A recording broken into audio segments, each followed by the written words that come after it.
Hola, buenos días, soy Joanny Sánchez y estoy aquí en el mismo centro de la semana, en este miércoles 10 de abril de 2019, para abrir junto a ustedes de par en par la ventana 14 y asomarnos a las noticias y los temas más importantes de la jornada en Cuba. Hoy entra en vigor la nueva Constitución cubana y estaré hablando del tema.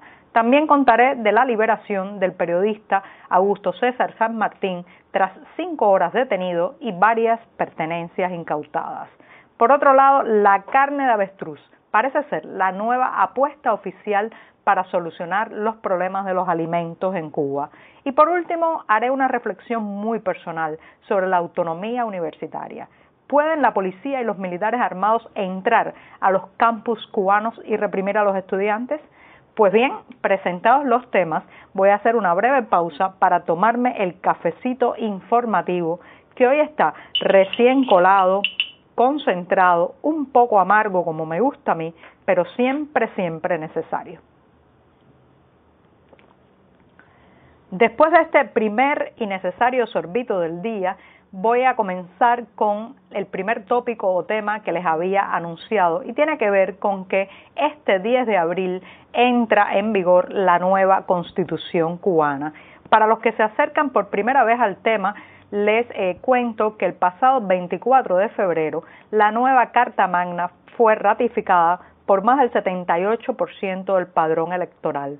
Aunque pueden parecer una cifra muy alta, lo cierto es que ese día ocurrió un hecho inédito en la historia de las últimas 6 décadas en Cuba, y es que más de 2,5 millones de personas se desmarcaron de la nueva Constitución, ya fuera no asistiendo a urnas, poniendo el no a la pregunta de si querían ratificar el nuevo texto, o también anulando la boleta o dejándola en blanco.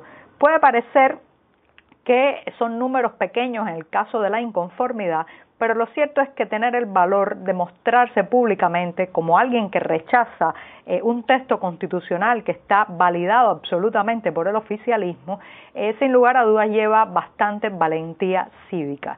Este documento que entra en vigor hoy, este corpus legal, esta Carta Magna que va a regir los destinos del país, tengo la impresión de que es el último gesto de la llamada generación histórica, sobre todo de Raúl Castro, para dejar atado y bien atado el futuro del país, para impedir que la nueva camada de políticos o de dirigentes pueda introducir cambios sustanciales al modelo económico, político y social. Así que se trata de una especie de corsé, de hoja de ruta muy rígida para evitar las desviaciones de lo que la generación histórica quiere para el futuro de este país. ¿Y cómo se expresa eso? Pues claramente en el artículo 5, que consagra la supremacía del Partido Comunista de Cuba y lo hace parecer por encima de todos los otros estamentos de poder al considerarlo la vanguardia organizada de la nación cubana.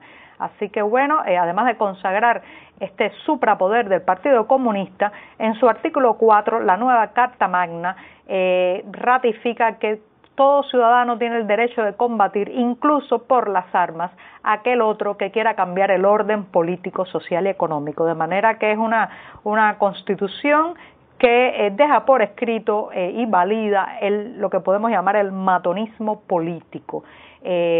Cuando uno lee este texto, imagina, claro está, que en los próximos meses va a caer una verdadera catarata de leyes, regulaciones, decretos, para ajustar todos estos artículos a el corpus legal, la legislación de la nación. Pero también tiene la impresión de que parece ser que el futuro del país está todo bien planificado, trazado de antemano. Sin embargo, cuando se va a la realidad, una de las preguntas que más nos angustia por estos días de crisis económica, de deterioro de la situación social y política también, es hacia dónde va Cuba. Una pregunta que la nueva Constitución no puede responder. Y bien, con esto me voy al segundo tema del día, que, como les contaba, tiene que ver con la liberación después de 5 horas detenido del periodista Augusto César San Martín. Augusto es reportero, colaborador del portal de noticias sobre Cuba, Cubanet, y también forma parte de la Asociación Pro Libertad de Prensa, una organización independiente que se dedica a reportar justamente las violaciones contra la prensa y los periodistas en la isla. Ayer Augusto César recibió una de esas visitas que nadie quiere recibir en Cuba.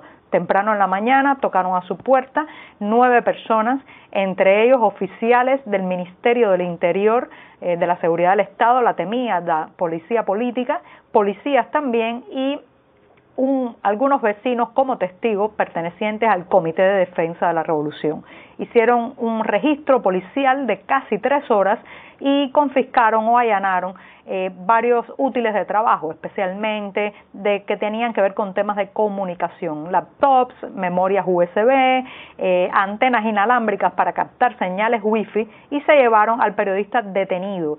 Después de la detención, pues salió de la estación policial con varias multas, pero afortunadamente no le han impuesto ningún cargo legal hasta el momento. Lo cierto es que esto ratifica el carácter represivo contra la prensa independiente que mantienen las autoridades cubanas. Les recuerdo que la Comisión Interamericana de Derechos Humanos ha advertido en un reciente informe que, a pesar de los años transcurridos y las reiteradas recomendaciones, la intolerancia sigue siendo la regla de la Plaza de la Revolución.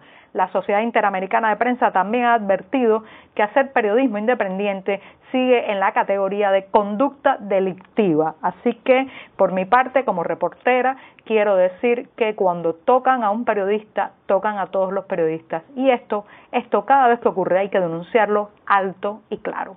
Y bien, con la noticia de Augusto César me voy a otra de corte económico que tiene algunos tintes surrealistas, pero no se preocupen, en Cuba mucho de lo que nos ocurre está cercano a la ciencia ficción, al surrealismo. Incluso hay una frase que dice que si Franz Kafka hubiera nacido en Cuba sería considerado un escritor costumbrista, porque aquí ya nada nos asombra. Pues bien, lo que ha ocurrido es que recientemente en un programa de televisión el comandante Guillermo García Frías, uno de los históricos, uno de la generación histórica que todavía pues se mantiene con vida pública, ha comentado que se están haciendo experimentos con granjas donde se están criando el avestruz, porque según él, y esto es una cita textual, un avestruz produce más que una vaca. Allí García Frías ha desarrollado una aritmética, un tipo de matemática económica que conocemos muy bien los cubanos, y nos ha explicado cómo un avestruz produce unos 60 huevos, de esos 60 huevos se sacan unos 40 pichones al año, y bueno, con eso tendríamos unas 4 toneladas de carne más o menos. No se rían, esto es cierto y es serio. Y lo cierto es que nos recuerda todos los otros experimentos económicos que supuestamente iban a ser una gran solución para llevar alimentos a las mesas cubanas y que terminaron en un gran fracaso. Yo sé que todo cubano tiene su propia lista. Yo recuerdo especialmente el llamado plátano microjet de los años 90, también pues aquellos pequeños y diminutos pollitos que nos distribuyeron por el mercado racionado para que cada persona en su casa tuviera su propia granja avícola. Y también, bueno, hay otros ejemplos como el café caturra, la zafra de los 10 millones y otros delirios económicos que están pensados en la búsqueda de un santo grial que pues saque al país de la crisis. Lo cierto es que eso no funciona así, y el verdadero santo grial para solucionar la crisis económica cubana se llama eliminar el centralismo, desmontar la obsoleta empresa estatal y sobre todo darle autonomía a los productores, que la gente pueda decidir si quiere criar un avestruz, una vaca o un grupo de gallinas. Y con esto me voy a una reflexión muy personal que tiene que ver con la autonomía universitaria. En un día que entra en vigor la nueva Constitución cubana, hay que señalar que este texto de la Carta Magna no recoge el derecho a la autonomía universitaria. Por eso ha pasado lo que ha pasado este pasado lunes, cuando un grupo de policías militares irrumpieron con perros y con armas en un campus universitario de la Facultad de Medicina Salvador Allende en La Habana para reprimir una manifestación pacífica y sin armas de un grupo de estudiantes congoleños que se queja por las malas condiciones de sus albergues, las malas condiciones de vida y también por los atrasos en el pago de los estipendios que su gobierno tenía que haberles hecho llegar hace 27 meses. Tienen 27 meses de atraso y no han recibido ni un centavo. ¿Qué es lo que ha ocurrido? Bueno, que la prensa oficial cubana, que siempre nos muestra las manifestaciones y la represión contra manifestaciones estudiantiles en otras partes del mundo, no ha enseñado una sola imagen de estas, donde se ve incluso a un policía apuntar con su arma a la cabeza de un estudiante. Y las organizaciones estudiantiles, bien gracias, no han dicho ni una palabra. La dócil Federación Estudiantil Universitaria FEU callada, la oficialista Unión de Jóvenes Comunistas UJC en silencio y ese esperpento sin voz ni voto que es la Organización Continental Latinoamericana y Caribeña de Estudiantes OCLAE tampoco. Todas se han plegado a la versión oficial, han cerrado filas con el oficialismo en lugar de con los estudiantes. Así que bueno, vamos a esperar en las próximas semanas, pero estas imágenes darán todavía mucho que hablar. Y con esto me despido hasta mañana. Muchas gracias. Hola.